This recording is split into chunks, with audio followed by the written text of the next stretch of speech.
Bismillahirrahmanirrahim. Alhamdulillahi Rabbil Alamin. Alhamdulillahilladzi hadana lihadza wa ma kunna linahtadiya laula an hadana Allah. Wassalatu wassalamu ala asyrafil anbiya'i wa sayyidil mursalin.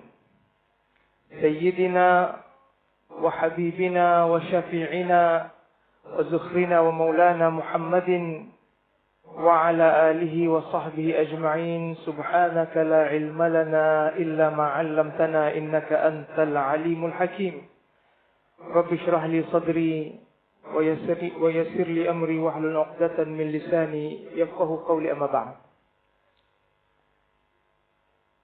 المحترم pengurusi masjid Ustaz Dr. Muhammad bin Ali Al-Fadil, pengurusi majlis Ustaz Muhammad Faizal, lembaga pentadbir Masjid Khadijah, sekalian sukarelawan-sukarelawan yang dalam dewan, di luar dewan sana, muslimin muslimat, tuan-tuan puan-puan, anak-anak dan adik-adik yang dikasihi sekalian, Assalamualaikum warahmatullahi taala wabarakatuh.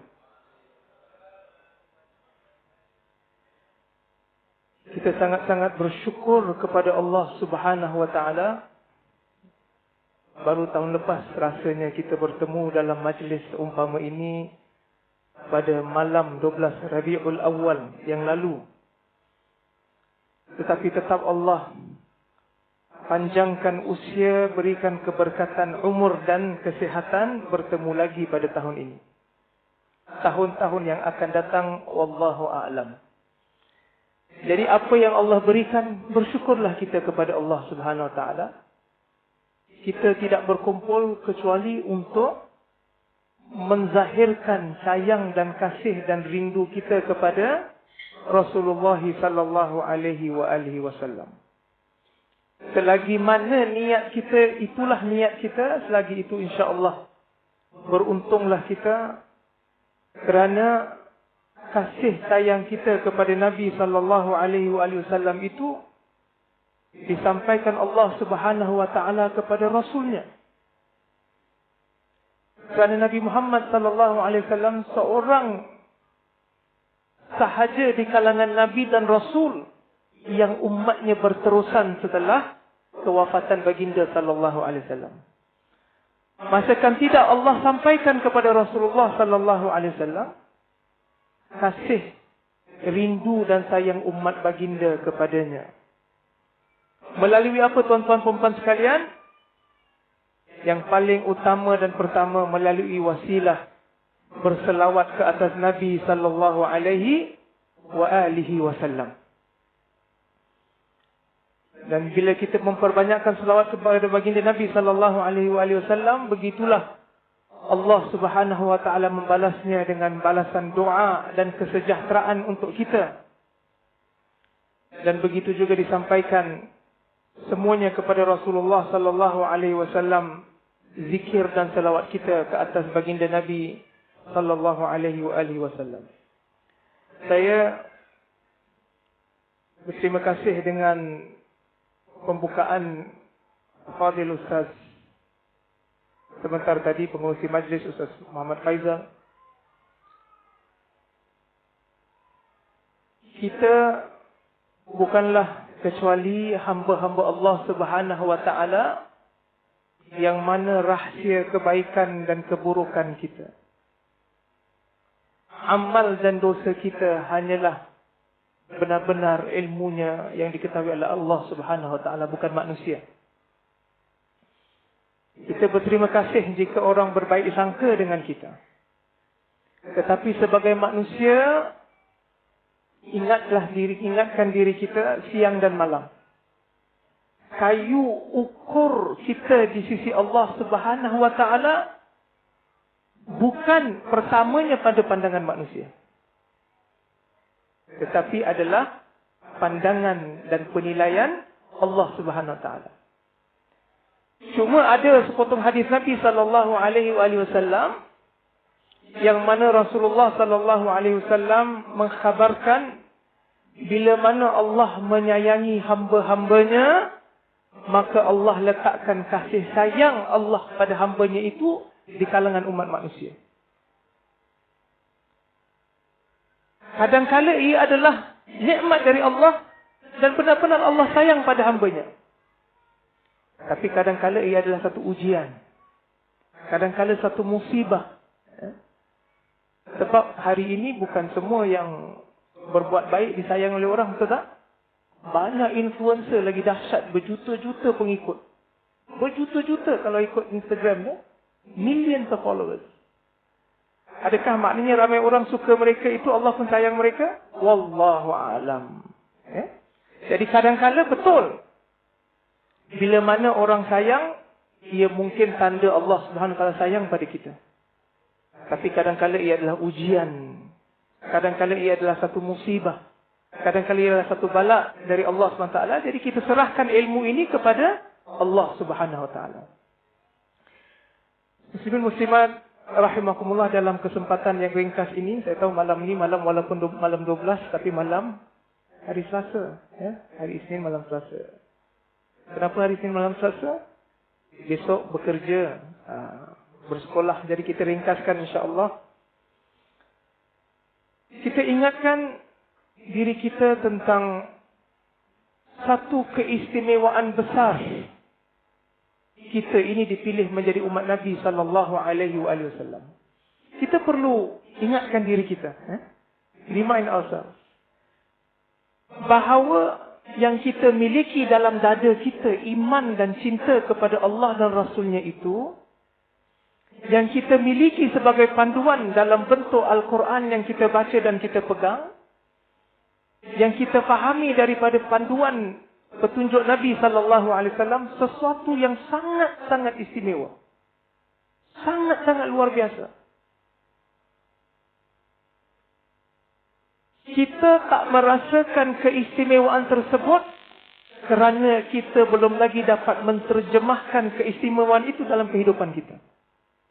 Mungkin yang kita ikut tu sunnah-sunnah sedikit, Mungkin kita ikut amalan-amalan tertentu, kita datang hadir majlis maulid, majlis selawat, majlis zikir. Tetapi kita akan rasakan kemanisan dan keistimewaan tersebut bila kita benar-benar memahami kelebihan luar biasa, tujuan dari segala yang Allah berikan kepada kita melalui Rasulullah sallallahu alaihi wasallam. Dan hanya dengan itulah Rasulullah disifatkan Allah Subhanahu wa taala, wa ma arsalnaka illa rahmatan lil alamin. Laqad kana lakum fi Rasulillahi uswatun hasanatun liman kana yarjullaha wal yawmal akhir wa dzakarallaha katsira. Dan begitu juga hadis Nabi SAW, innama bu'istu atau innama ana rahmatun muhdah, hanya saja aku adalah rahmah yang diberikan Allah sebagai satu hadiah, pemberian dari Allah buat kamu, umat manusia. Pemberian yang luar biasa. Jadi apa yang kita diajarkan, yang ingin disampaikan oleh Nabi SAW, tujuannya untuk transform kita ini dari orang yang biasa menjadi orang yang luar biasa kebaikannya. Itu tujuan dan matlamat. That is the objective. Jadi selagi mana kita tak sampai kepada martabat luar biasanya akhlak kita, luar biasanya kebaikan kita, luar biasanya tutur kata kita, lagi itu kita belum sampai kepada matlamat yang diletakkan oleh Nabi SAW. Luar biasa ni bukan ukurannya kedudukan, bukan. Tak jadi mufti tak luar biasa, tak jadi imam tak luar biasa, bukan. Tak kira apapun kedudukan kita, gelaran kita, pekerjaan kita, martabat kita dalam masyarakat, luar biasa yang membawa kebaikan yang berterusan, bukan hanya pada kita tetapi kepada sekalian umat manusia. Dan saya takut disalah sangka nanti kalau luar biasa tu mesti nak sampai satu kedudukan ni. Kedudukan ni di mata manusia, banyak mata manusia. Sedangkan yang dinilai Allah Subhanahu wa taala adalah di luar jangkauan dan pandangan manusia. Wa a'lamu biman ittaqa. Allah yang lebih maha mengetahui siapa yang bertakwa. Takwa itu dalam hati. Maka itu yang perlu kita fikirkan siang dan malam.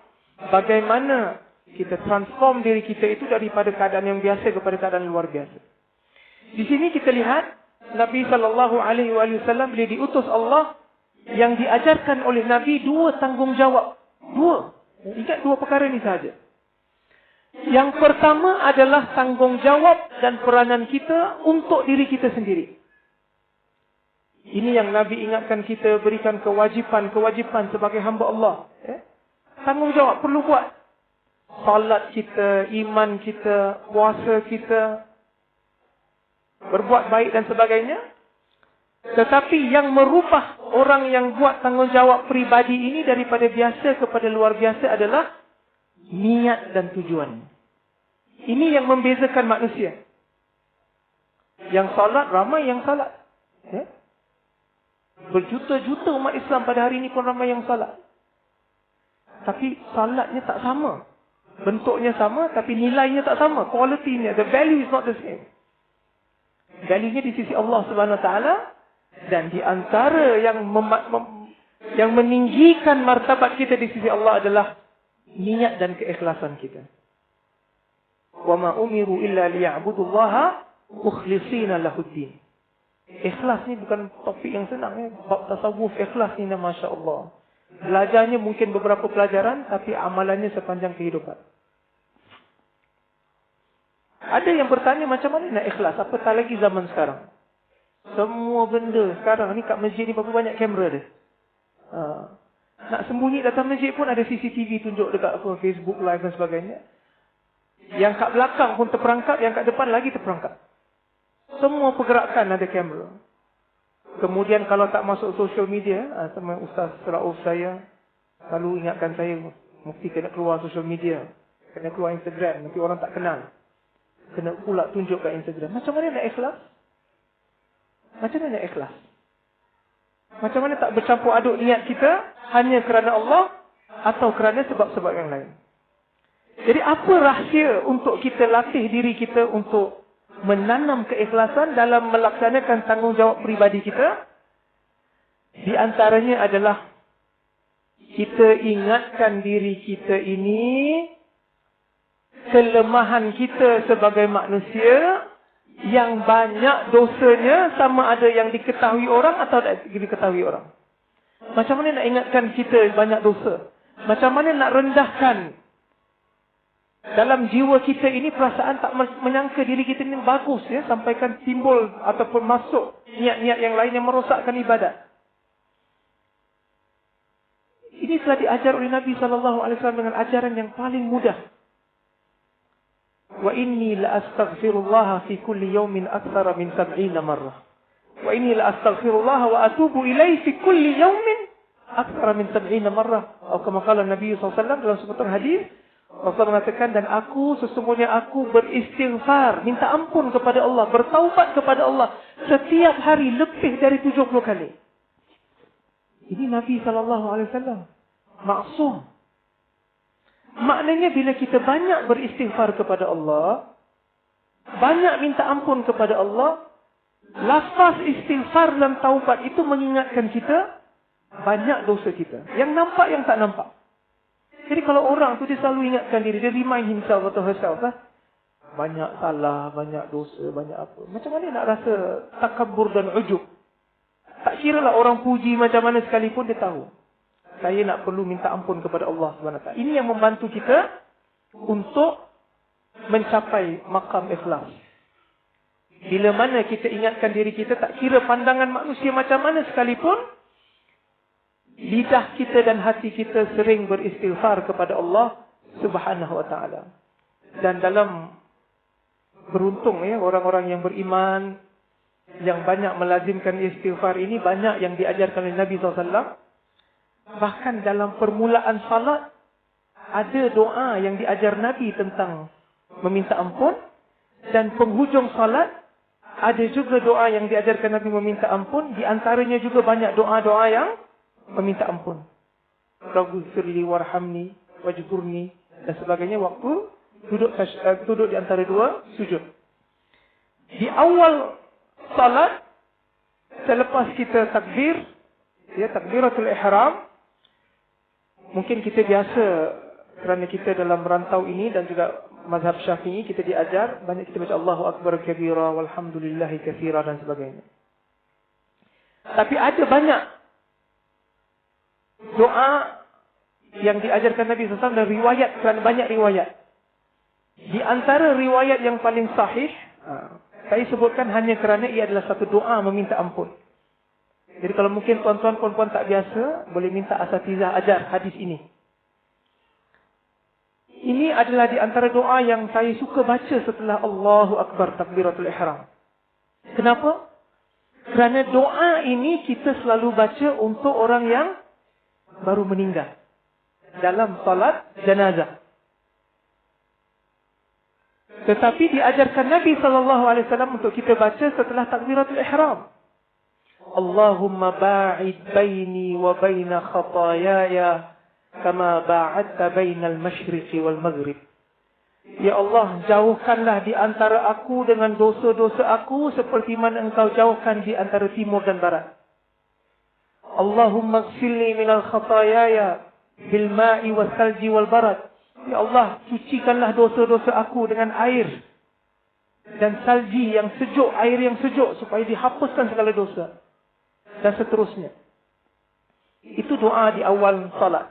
Di akhir juga Nabi SAW mengajar sebelum kita beri salam, sebab tu ada sebagian imam kita perhatikan kadang dia baca tasyahud ni panjang. Kita dah stop, nak baca 2 kali pun masih tak habis lagi. Apa imam ni baca? Kerana banyak doa yang Nabi SAW ajar. Dan waktu sebelum beri salam, Assalamualaikum warahmatullahi adalah waktu istijabah. Waktu doa itu mustajab. Di antaranya doanya, Allahumma inni zalamtu nafsi zulman katsira wa la yaghfiru dzunuba illa anta faghfir li maghfiratan min 'indik warhamni innaka antal ghafurur rahim. Aku telah menzalimi diri aku ya Allah dengan kezaliman yang besar. Dan tidak ada yang mengampunkan dosa kecuali Engkau ya Allah, maka ampunkanlah segala dosaku. Jadi kita mula salat kita minta ampun, kita habiskan salat kita minta ampun, tengah-tengah salat kita minta ampun. Kalau itulah siang dan malam, ada-ada sempat tak nak fikir ni aku ni baguslah. Sebab kita selalu minta ampun kepada Allah Subhanahu Wa Taala. Wal mustaghfirina bil ashar. Begitu. Jadi insya-Allah dalam tanggungjawab kita yang peribadi untuk diri kita ini, untuk memelihara tanggungjawab dan ibadat itu dengan sempurna dan baik, istighfar kita kepada Allah siang dan malam membantu kita memelihara keikhlasan kita kepada Allah. Sebab takut dengan pujian orang, takut dengan pandangan orang, walaupun mereka berbaik sangka, alhamdulillah. Tetapi kedudukan kita hanya diketahui oleh Allah Subhanahu Wa Taala. Yang kedua, Nabi SAW siang dan malam ajaran baginda adalah mendidik kita dalam menjalani hubungan sesama manusia dan berkhidmat untuk kebaikan orang lain. Tadi kita jaga diri kita. Yang kedua, Nabi SAW mengajar kita jaga pelihara hubungan kita dengan orang lain. Berilah sumbangan membantu orang lain. Ahabbun nasi ilallah anfa'uhum linnas, dalam riwayat yang pelbagai, antaranya mengatakan adalah kalam para sahabat, tapi maknanya betul. Yang paling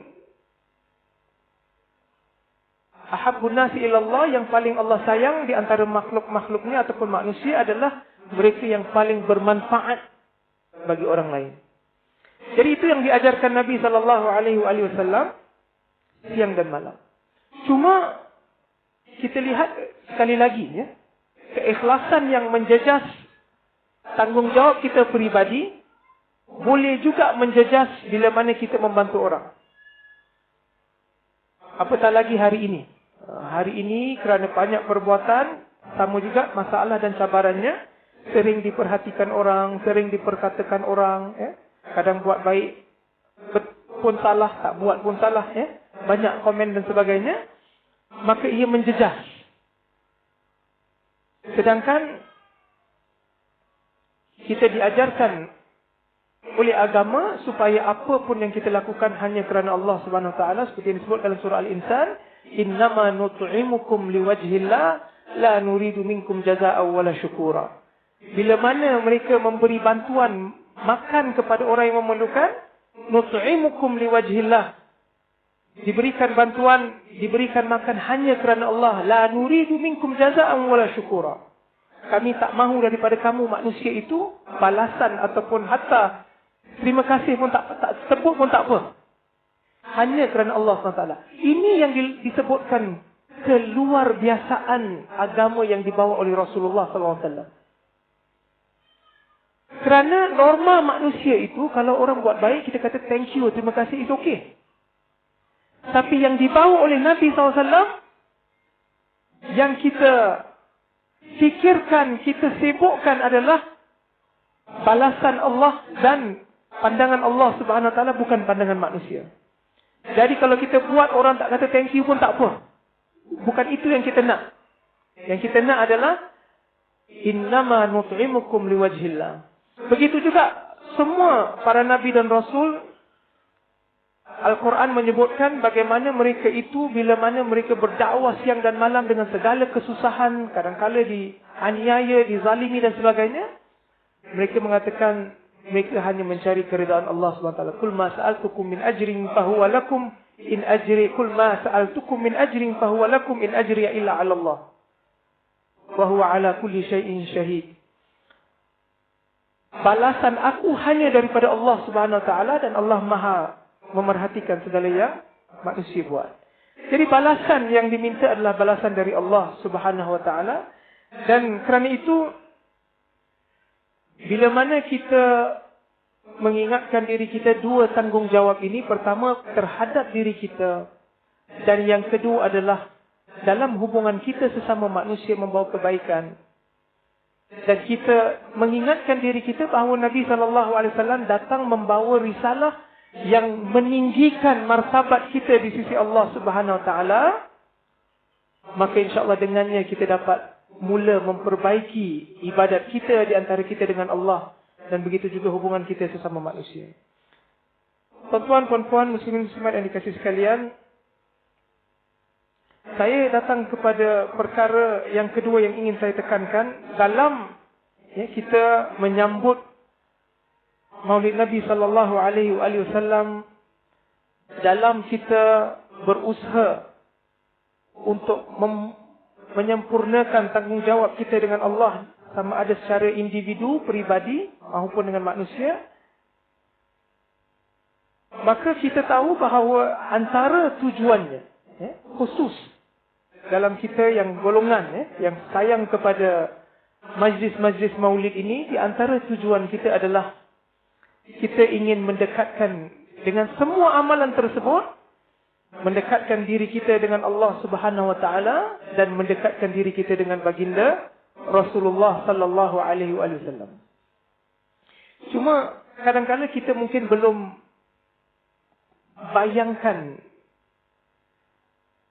situasi dalam mana bila kita gambarkan sejak zaman Rasulullah sallallahu alaihi wasallam sehingga hari ini. Saya nak tanya soalan. Sejak zaman Nabi SAW sehingga hari ini, agak-agak tuan-tuan puan-puan, berapa ramai anggaran umat Nabi Muhammad sallallahu alaihi wasallam?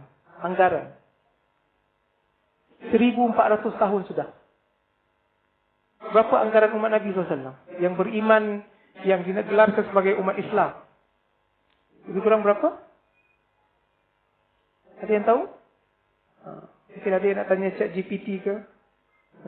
Saya dah tanya siang-siang dah, waktu saya tahu. Anggarannya lebih kurang 7 sehingga 10 bilion. Lebih kurang 7 sehingga 10 bilion umat Islam. Bilion Singapura rakyatnya berapa? 5,5, lebih kurang 5.5 million lebih kurang.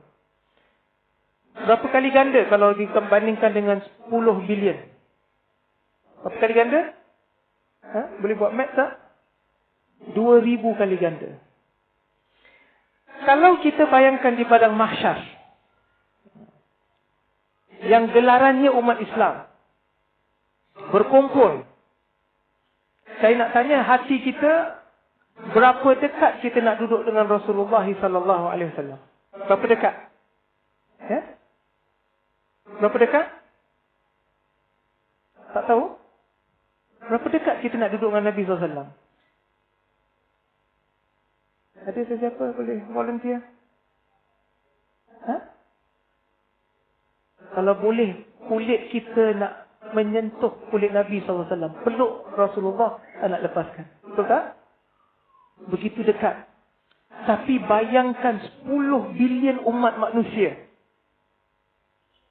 Mungkin berapa jauh kita dari Rasulullah SAW? Berapa banyak tubuh manusia yang boleh kita langkah? Tak ada yang boleh bergerak kecuali dengan izin Allah. Kerana itu panduan kalau kita benar-benar sayangkan Rasulullah SAW, itu yang kita nama kita perlu stand up. Supaya dibuka ruang untuk diberikan keizinan datang dekat, makin dekat dengan Rasulullah SAW. Mana kuncinya? Itu yang disebut oleh hadis Nabi SAW. Inna min ahabbikum ilayya wa aqrabikum minni majlisan yawmal qiyamah ahasinukum akhlaq. Ini majlisan yang paling aku sayang, kata Nabi SAW, dan yang paling duduk berhampiran dengan aku hari kiamat. Ini dia.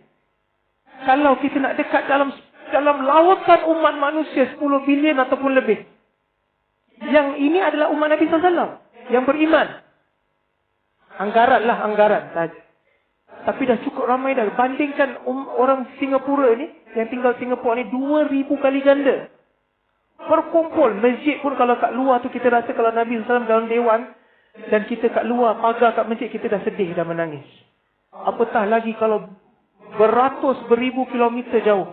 Sebab manusia begitu ramai. Jadi kita dapat datang makin dekat kepada Nabi SAW. Ahasinukum akhlaqa, adalah yang paling baik akhlaknya di kalangan kamu. Dan sebaliknya, kata Nabi SAW, berhati-hati. Ini berhati-hati. Ini dia diletak ujung jauh. Wa inna min abghadikum ilayya wa ab'atikum minni majlisan yawmal qiyamah. Yang paling aku marah dengan mereka dan diletakkan jauh daripada aku di hari kiamat. As-sarsarun wal mutafaihiqun wal mutasyaddiqun. 3 golongan. As-sarsarun ini yang banyak cakap. Banyak cakap yang macam mana? Cakap yang bukan-bukan, cakap yang tak ada manfaat, cakap yang membawa kepada kerosakan dan perbencian dan permusuhan. Wal mutasyaddiqun, pandai berkata-kata dengan kata-kata yang melalaikan, yang merosakkan orang. Wal mutasyaddiqun, dan para sahabat bertanya, siapa mutasyaddiqun ya Rasulullah? Rasul mengatakan al-mutakabbirun, yang sombong dan bongkak. Jadi semua balik kepada akhlak. Balik kepada akhlak. Kerana itu saya nak sebutkan pada malam ini, jika benar niat kita dalam kehidupan, sebab saya nak sebut perkara ini sebab satu sebab penting yang lupa saya nak sebutkan pada awal. Kerana hari ini dunia kita ni dah macam-macam yang berlaku, macam-macam. Bukan yang berlaku tu memang biasa, dunia ni dengan ragam manusia memang banyak berlaku, tapi kita dapat maklumat, kita dapat pengaruh, kita dapat pelbagai message yang sangat-sangat mengilukan. Sampai tak tahulah macam mana nak buat, macam mana ni. Hari ini musim Maulid, bulan Rabiul Awal. Saya tak tahulah tuan-tuan puan-puan ni social media algoritmnya macam mana. Yang saya punya algoritm, keluar satu kata Maulid bid'ah, keluar lagi satu kata Maulid wajib. Lepas tu masuk jawapan yang bid'ah tak boleh, yang jawab yang wajib, bertengkar-tengkar. Itu algoritmnya. Nasib baik yang baca si mufti. Kalau budak yang baru nak jinak-jinak sayang agama dia baca, tak payahlah. Saya pun confused. Tak tanya siapa. Dan yang disebut bukan orang biasa. Ulama ini sebut, kemudian ulama ini lawan. Kemudian ulama ini sebut, ulama ini lawan. Jadi, ini zaman sekarang. Kita pun tak nak komen lebih-lebih. Sebab kalau nak kasih kuliah, kenapa boleh sambut maulid, kenapa tak boleh sambut maulid, dan hujah dan lawannya, sampai 2-3 minggu tak settle. Bahkan dari zaman dulu sampai sekarang pun tak settle. Kerana itu, biar kita tumpukan perhatian kita kepada perkara yang perlu dilakukan. Tadi hadis yang saya sebut. Kalau niat kita memang, tak kiralah apa pun suara yang kita dengar, tapi niat kita sayang Rasulullah sallallahu alaihi wasallam. Dan cinta kepada Nabi satu kewajipan orang yang beriman. Ini tak ada masalah, bukan masalah khilaf. Ya? Dan kita nak dekat kepada Nabi SAW, bantulah diri kita dengan melakukan 3 perkara dan menjauhi 3 perkara. Ya? Lakukan 3 perkara yang macam mana? Kita mencari tempat-tempat dan masa-masa dan peluang-peluang di mana Allah Subhanahu Wa Taala menantikan kita. Sibukkan dengan ini 3 perkara. Tempat-tempat dan masa-masa dan peluang-peluang di mana Allah menantikan kita. Sebab apa? Kalau kita nak dekat dengan Nabi SAW, supaya bila mana Allah melihat tempat dan masa yang Allah tunggu kita, nama kita ada kat situ. Takut-takut kita sibuk dengan benda ni dan sebagainya. Bila lihat-lihat nama kita, tempat yang Allah nantikan kita tak ada. Tempat yang Allah tak nak nama kita, kat situ kita ada. Maknanya chances kita habislah.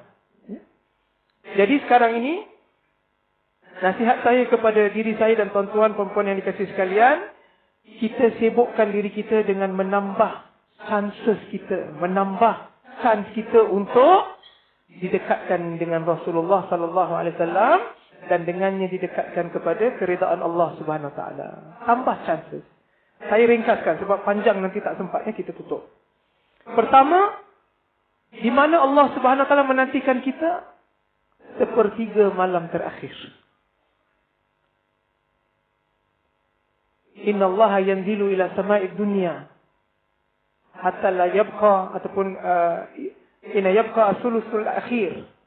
Allah Subhanahu Wa Taala turun kepada langit dunia. Maknanya ini dibincangkan para ulama, rahmat Allah. Allah menantikan hamba-Nya pada waktu malam, terutama pada 1/3 terakhir. Maknanya sebelum waktu sahur, sebelum fajar.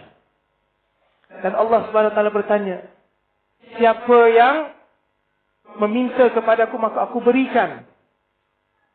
Siapa yang beristighfar kepada aku, maka aku ampunkan. Itu waktu Allah Subhanahu Wa Taala menantikan. Takut kalau kita sibuk dengan sibuk dengan urusan dunia dan perbincangan dan perpecahan dan pergaduhan, tapi malam tak pernah bangun. Ya? Qiyamul Lail. Bukan semestinya setiap malam. Kalau beruntunglah siapa yang rajin dan istiqamah, tapi sekurang-kurangnya cari masa yang mana Allah menanti kita. Itu pertama. Yang kedua,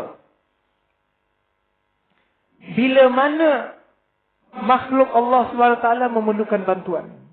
Dalam sepotong hadis qudsi yang sahih, Nabi SAW bersabda di mana Allah SWT berkata di hari kiamat, wahai hambaku, kenapa waktu aku sakit engkau tidak merawat, tak datang melihat? Maka manusia berkata, ya Allah, kaifa a'uduka wa anta rabbul alamin? Bagaimana aku merawat atau sedangkan engkau adalah Tuhan semesta alam? Abdi fulanun marid falam ta'udhu. Hamba aku sefulan, dia sakit, maka engkau tidak merawat, engkau tidak menziarah. Dan kalau engkau menjaga, attend to the sick tadi tu, la wajadtani indah, engkau akan dapati aku di sisinya. Maknanya Allah SWT menanti di sisi orang yang sakit hadis itu, kemudian di sisi orang yang memerlukan makan, kemudian orang yang haus, kehausan. Jika mana kita membantu mereka, la wajadtani indahu, kata Allah, engkau dapati aku berada di sisinya. Ini tempat-tempat, keadaan-keadaan yang mana Allah menantikan kita. Jadi sibukkan diri kita dengan membantu keperluan orang. Bukan dengan perbahasan-perbahasan yang tidak bermanfaat. Dan yang ketiga, tempat dan keadaan di mana turunnya rahmat Allah Subhanahu Wa Taala. Apakah tempat dan keadaan turunnya rahmat Allah? Dalam sepotong hadis Nabi SAW mengkhabarkan, Inna lillahi malaikatan. Bagi Allah itu adalah beberapa para malaikat berkeliaran di muka bumi mencari majalis zikr. mencari majlis-majlis mengingati Allah. Sama ada majlis zikir, ilmu, baca Al-Quran, belajar Al-Quran, para malaikat mencari. Dan kemudian Allah Subhanahu Wa Taala memberikan rahmatnya sebanyak-banyaknya kepada mereka. Jadi kemudian juga termasuk majlis yang mana kita berselawat kepada Nabi Sallallahu Alaihi Wasallam seperti majlis kita pada hari ini. Sebabnya kerana amalan ibadat ataupun berselawat itu adalah satu perbuatan yang bermula dari Allah Subhanahu Wa Taala. Innallaha wa malaikatahu yusalluna 'alan nabi ya ayyuhalladzina amanu sallu 'alaihi wa sallimu taslima. Allahumma salli wa sallim wa barik 'alaihi wa 'ala alihi wa sahbihi ajma'in. Jadi kalau Allah sendiri berselawat ke atas Nabi SAW dan kita juga berselawat kepada Nabi dengan cara berjemaah, di mana kita amalkan pada malam ini, kita berbaik sangka bahawa Allah SWT memerhatikan kita. Sibukkan diri kita dengan 3 tempat dan keadaan ini. Ya? Pertama, waktu-waktu di mana orang tak nampak, kita beribadat. Kalau tak sempat waktu malam, waktu bersendirian. Sebab ada sepotong hadis Nabi SAW, di antara 7 golongan yang mendapat naungan Allah di hari kiamat kelak, rajulun zakarallaha khaliyan fafadat ainah. Seorang yang mengingati Allah waktu dia seorang sahaja, sendiri sahaja, tak ada orang lain nampak, maka mengalir air matanya. Sayang kepada Allah atau takut kepada Allah, rindu kepada Allah, bersyukur pada Allah, mengalir air mata. Jadi itu saat-saat yang mana Allah SWT sahaja yang memerhatikan. Harap-harap nama kita terletak pernah seketika kita tergolong dalam golongan tersebut. Yang kedua, apa sahaja manusia yang perlu bantuan, bersegeralah kita membantu. Sekadar mampu kita. Sekadar mampu kita. Sama ada yang fakir atau miskin, atau perlu makanan, perlu bantuan, nak belajar, ataupun sakit, perlu rawatan, tak kiralah, bantu. Setiap yang memerlukan bantuan, bila ada yang membantu, Allah Subhanahu Wa Taala menjadi saksi di atas bantuan tersebut. Yang ketiga, majlis-majlis mengingati Allah, majlis ilmu, majlis selawat, majlis membaca Al-Quran, semuanya juga disaksikan Allah Subhanahu Wa Taala, dikirimkan para malaikat untuk menyaksikan. Dan kemudian dalam hadis tersebut Allah SWT mengkhabarkan bahawa Allah telah mengampunkan mereka semua. Ya, jadi ini 3 keadaan. 3 keadaan yang lain, ini kita cuba elak sama sekali. Kerana kalau nama kita ada kat situ, rosak peluang dan chance kita. Ya? Untuk nak dekat kepada Nabi SAW. Yang pertama, jelas. Semua majlis-majlis maksiat. Maknanya penuh dengan maksiat dan kerosakan. Ya? Saya yakin, alhamdulillah, jemaah Masjid Khadijah tak ke tempat-tempat sedemikian. Suka datang masjid, alhamdulillah. Ya? InsyaAllah Allah SWT memelihara kita tempat maksiat dan dosa. Itu yang jelas. Mungkin senang sikit sebab ramai orang yang ada semangat agama itu dia mengelakkan tempat maksiat. Yang kedua, majlis dan keadaan ini balik kepada surah Al-Ahzab. Tadi kita sebutkan innallaha wa malaikatahu yusalluna 'alan nabi. Ayat selanjutnya, innal ladzina yu'dzunallaha wa rasulahu. Tempat dan keadaan yang mana berlaku atau dilakukan sesuatu yang menyakiti Allah dan Rasulnya. Yu'dzunallaha wa rasulahu. Kenapa? Kerana la'anahumullahu fid dunya wal akhirah. Bila kita lakukan sesuatu, terlibat dengan sesuatu yang menyakiti Allah dan Rasulnya, la'anahumullahu fid dunya wal akhirah. Allah melaknati mereka di dunia dan di akhirat. Wa a'adda lahum azaban muhina. Dan Allah menyediakan bagi mereka azab yang akan menghina. Jadi apa maksud menyakiti Allah dan Rasulnya? Ini para ulama berbeza pendapat. Banyak yang mengatakan kalau contohnya menyembah berhala, menyembah selain dari Allah SWT. Tetapi lebih para ulama lebih cenderung untuk mengumumkan ayat tersebut. Menyakiti Allah dan Rasulnya dalam semua bentuk. Termasuk jika mana kita tidak memelihara nama agama yang telah dibawa oleh Rasulullah sallallahu alaihi wasallam. Ini yang mungkin sebahagian rasa kita tak menyakiti Allah dengan menyembah selain dari Allah SWT. kita beriman dengan Rasulullah SAW, tapi takut perbuatan kita itu menyakiti nama agama Allah Subhanahu Wa Taala. Seperti Allah sebutkan dalam satu firman-Nya, wala tasubbul ladzina yad'una min dunillah fayasubbullaha adwan bighairi ilm. Jangan kamu memaki orang yang menyembah selain dari Allah, kerana mereka pula akan menghina atau memaki kamu atau memaki Allah Subhanahu Wa Taala, kerana mereka merasa marah dan geram. Kamu mengutuk agama mereka, mereka pula mengutuk agama kita. Jadi yang kedua ini adalah menjauhi segala perkara dan perbuatan yang boleh menyakiti Allah dan Rasulnya, dalam bentuk kita tidak memelihara nama baik agama yang dibawa oleh Nabi SAW dengan perbuatan kita. Ini yang berat, tuan-tuan perempuan yang dikasihi sekalian, khusus pada hari ini. Sebab memang dah ada banyak persepsi yang negatif. Jadi kita perlu sentiasa menjaga untuk supaya nama agama Allah SWT dan nama risalah yang dibawa oleh Nabi SAW terpelihara dan kekal mulia. Kadang-kadang bukan salah kita lah, sebab dengan propaganda, dengan apa namanya, tujuan-tujuan sengaja nak menyakiti Islam dan sebagainya, itu kadang-kadang berlaku. Tapi jangan kita menjadi penyebab dengan perbuatan kita. Dan kalau takut kita, nama kita itu diletakkan di antara orang yang telah menjatuhkan nama agama Allah Subhanahu Wa Taala. Di antaranya juga, jangan menyakiti tempat yang Allah muliakan. Masjid-masjid kita, institusi agama kita, kita perlu pelihara bersama. Tanggungjawab kita semua untuk memelihara.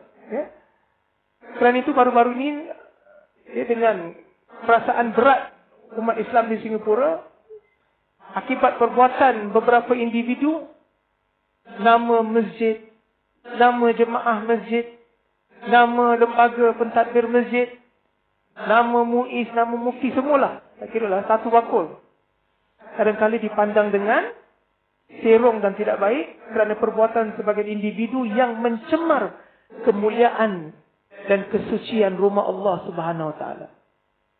Semoga Allah SWT mengampunkan dan memberi hidayah. Tetapi kita perlu berusaha, sama-sama kita menjaga, memelihara kesucian. Bukan kerana nak menyelamatkan individu dan sebagainya, tetapi kerana nak memelihara kesucian agama Allah Subhanahu Wa Taala. Kalau kita baca komen, komen terutama bukan daripada orang yang bukan Islam, dahlah mereka mempunyai persepsi yang negatif. Bila berlaku atau keluar berita-berita sedemikian, bertambah pula tuhmahan dan kata-kata yang tidak baik terhadap agama kita. Itu yang kita takut. Jangan sampai kita menjadi penyebab. Semoga Allah SWT memelihara kita sekalian. Dan yang ketiga, apa sahaja perbuatan, tempat dan masa di mana ada unsur-unsur perbuatan yang menyakiti orang-orang yang beriman. Ayat yang ketiga tadi, yang sambung tadi,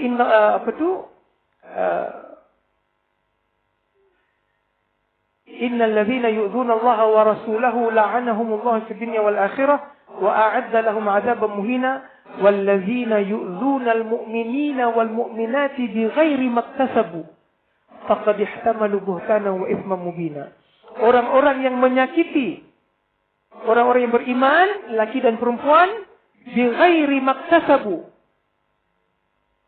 dengan apa yang tidak mereka buat, faqad ihtamalu buhtanan wa ithman mubina, maka mereka telah membawa tuduhan yang, tuhmahan yang palsu yang besar, dan juga ithman mubina, dosa yang jelas.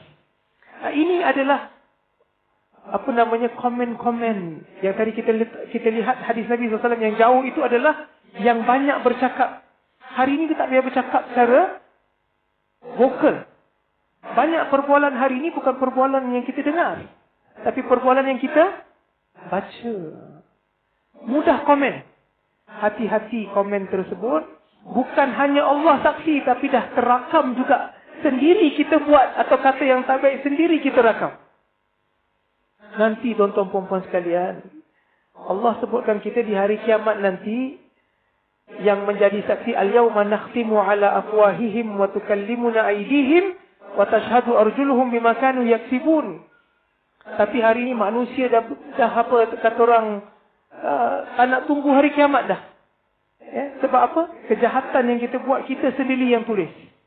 Kita sendiri yang tulis kata-kata, tuduhan, kepalsuan, kita tambah cerita, kita tambah fitnah. Banyak yang berlaku norma-norma yang sangat-sangat negatif. Tapi takut kita terjerat bila mana kita juga memberi komen yang palsu sedemikian, termasuk kita dalam golongan yu'zunal mu'minina wal mu'minati bighairi maktasabu. Ada sebagian orang dapat hukuman. Mahkamah dah hukum dah.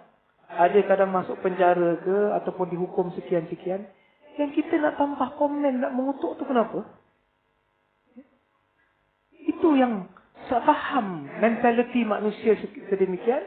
Tetapi mentaliti yang jauh daripada golongan yang benar-benar sayangkan Rasulullah sallallahu alaihi wasallam. Jadi kita jauhi 3 keadaan sedemikian. Pertama, tempat dan keadaan maksiat dan dosa. Jelas. Jauhkan. Agar nama kita tak tertulis bersama mereka.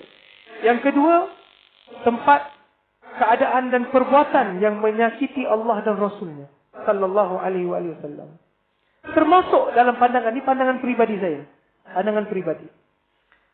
Kalau berlaku perdebatan, boleh tak boleh sambut maulid, sampai dah jadi permusuhan yang sangat-sangat kuat, tinggalkan. Tak ada manfaat kita nak masuk campur ataupun kita nak sama-sama masuk gelanggang. Sebab sejarah membuktikan macam mana berdebat pun, yang kata tak boleh tetap tak nak buat, yang kata boleh tetap dia buat. Jadi kita masuk kat tengah tu untuk apa? Kita nak menangkan yang siapa? Yang berlaku adalah permusuhan. Ini yang kita takut, kita juga memberi, kita contribute towards yu'zunallaha wa rasulah. Sebab yang kita debatkan adalah Allah dan Rasulnya sallallahu alaihi wasallam. Dan yang ketiga, jangan terlibat dengan apapun perbuatan. Kalau ada orang duduk nak cerita tentang orang lain, fitnah baik, komen baik, perkara yang ataupun apatah lagi kalau umpatan dan sebagainya, kita tinggalkan. Itu umat Nabi SAW, dia tinggalkan. Tapi yang itu adalah ajarannya lah. Tapi yang buat tetap ramai yang buat. Tapi kita nak dekat kepada Nabi SAW, maka kita jauhi insyaAllah.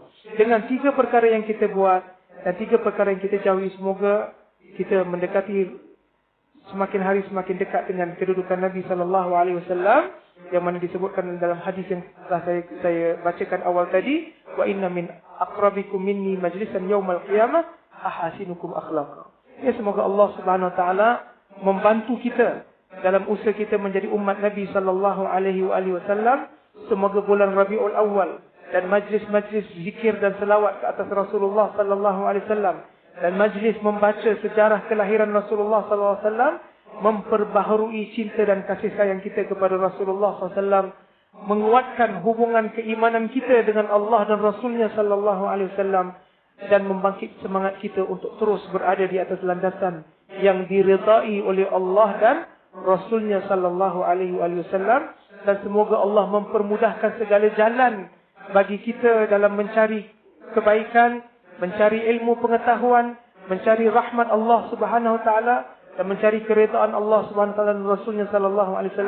Termasuk juga anak-anak kita insya-Allah yang akan berangkat untuk meneruskan pembelajaran mereka, pembelajaran agama di bumi Mesir dan juga di negara lain, termasuk anak Al-Fadhil Ustaz Dr. Muhammad bin Haji Ali yang akan berangkat pada minggu depan sama teman-temannya ke Universiti Al-Azhar di Mesir, dan juga yang lain mencari ilmu agar Allah Subhanahu Wa Taala memberkati segala usaha mereka dan memelihara mereka dalam perjalanan mencari ilmu, di mana Nabi sallallahu alaihi wasallam membawa kabar gembira, para malaikat menyebarkan sayapnya ke atas orang yang mencari ilmu sehinggalah mereka pulang. Semoga niat mereka terus ikhlas kerana Allah Subhanahu Wa Taala dan mereka diberikan semangat dan kekuatan untuk menjadi generasi pelapis mendidik umat Islam Singapura dengan sebaik-baiknya insya-Allah. Begitu juga kita doa bagi mereka yang sakit, yang tidak sihat. agar Allah Subhanahu Wa Taala mempermudahkan urusan mereka dan memberi keringanan bagi penyakit mereka insya-Allah, dan memberikan kesabaran dan ketabahan dalam hati mereka, dan dijadikan kesakitan itu sebagai kafarah bagi segala dosa dan kesilapan, dan pulang kepada Allah dalam keadaan yang bersih nanti dengan kita sekalian insya-Allah. Dan juga kita berdoa agar Allah SWT merahmati orang tua kita dan guru-guru kita yang telah pergi terlebih dahulu daripada kita, yang telah kembali kepada Allah SWT, khusus kepada almarhum Ustaz Haji Muhammad bin Ali, Ustaz Haji Ali bin Muhammad, agar Allah Subhanahu Wa Taala merahmati beliau dan juga orang tuanya yang telah kembali kepada Allah Subhanahu Wa Taala, dan setiap orang yang terus menjayakan majlis maulid sejauh ini di Masjid Khadijah dan selanjutnya insya-Allah diberikan keberkatan dan diberikan kekuatan keimanan dan ditambahkan keihsanan mereka dan keridaan terhadap Allah dan Rasulnya insya-Allah. Ala hadhihi niyat wa ala kulli niyatin salihah. Al-Fatihah. Alhamdulillah.